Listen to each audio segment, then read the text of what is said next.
স্বামী স্ত্রীর ভেতরে ঝগড়া শুধু এখনই নয়, সেই সময় কিন্তু একটু খুনসুটি একটু ঝগড়া ঝাঁটি হতো, কিন্তু তারা সেটাকে পেলে পোষে বড় করতো না। একদিন নবী করিম সাল্লাল্লাহু আলাইহি ওয়াসাল্লাম ফাতেমা রাদিয়াল্লাহু তাআলা আনহার কাছে এসে বাড়িতে এসে বলছে, আলী কই?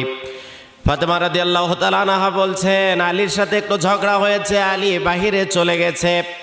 নবী করিম সাল্লাল্লাহু আলাইহি ওয়াসাল্লাম বললেন, ফাতেমা, খবরের ভিতরে আমি তোমার বাবা এই পরিচয় হবে না। স্বামী যদি রাগ করে থাকে তাহলে তোমার ঠিকানাটা হয়ে যাবে জাহান্নাম। নবী করিম সাল্লাল্লাহু আলাইহি ওয়াসাল্লাম বের হয়ে পড়লেন। কিছু পথ অতিক্রম করার পরে দূরে লক্ষ্য করে দেখে হযরতে আলী বালির উপরে শুয়ে আছে। নবী করিম সাল্লাল্লাহু আলাইহি ওয়াসাল্লাম কাছে চলে গেলেন, ডাক দিয়ে বললেন, ইয়া আবা তুরাব। নবী করিম সাল্লাল্লাহু আলাইহি ওয়াসাল্লাম বলেন, হে বালুর বাবা। এই